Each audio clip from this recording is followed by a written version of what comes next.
60 Minutes correspondent John Dickerson is with us. John, good morning. Good morning, and thank you. We heard from 8 hours of testimony, 4 legal scholars yesterday. On the one hand, we had one saying, if this isn't impeachable, nothing is. Another one saying, there's nothing impeachable here. Where are we?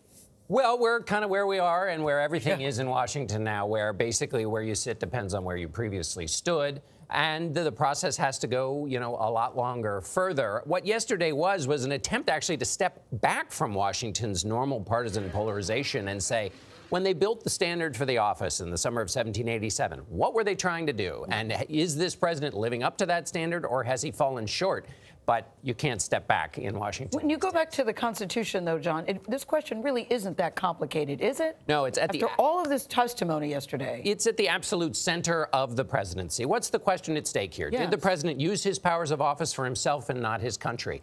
When they created the Constitution, they sat George Washington at the front of the room as a model for building the presidency. Why? Because twice in his career, he'd given up power and not done the thing for himself, but protected the republic. And they said, that's what we want in a president. He both did it when he gave up his commission as commander of the Continental Army, and also when his soldiers tried to stage a coup against the government. Washington heard about the coup and said, how dare you? Don't you do that. You must protect the republic. That was the model for the office. And that's what's at question here. Did the president do something for himself with those powers that he's been given? So it's at the center of the presidency. Impeachment is always going to be political. It's an inherently political process, but this one feels particularly partisan. Yeah. What's the message to Americans tuning in who think it's just a partisan mud fight? Yeah. A, you're right. But B, let it breathe. Let the process go forward.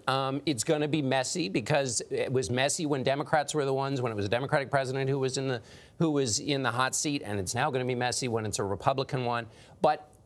And yet, this is why yesterday was important. What's the standard for the office? Mm-hmm. Did this president fall short? And then, if he fell short, what's the sanction? Well, the president and his legal team so far have refused to participate in the inquiry. Can they cry foul if they are refusing to participate? Well, I mean, in politics they can, right? But do they have a legit gripe? If you're not going to participate, how can you say right? We're being treated unfairly? That's right. I mean, one of the weaknesses in the president's case is the president is saying, not only did I do nothing wrong, it was perfect. When his defenders in Congress don't start with that as their argument, but complain about the process, it implicitly undermines the president's argument. If you were in a trial and you weren't even in town when the crime you're being accused of happened, you'd want your defense attorney to say, he wasn't even in town. But when they complain about the process and don't use the president's argument, which is what I did was perfect, it undermines the president's case. So what happens now?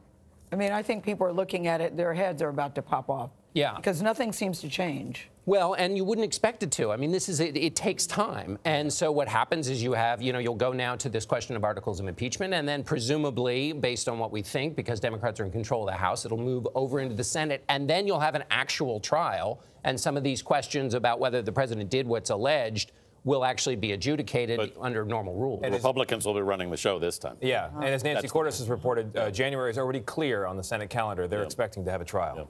Yeah, that's right. And Republicans will be running things. And by the way, we've also got a public that's dealing with the end of the year holidays and all of that going on. And so that's something for Democrats. And an election steep campaign. Hill, right. And then we've also got an election campaign. All right, John, thank you very much.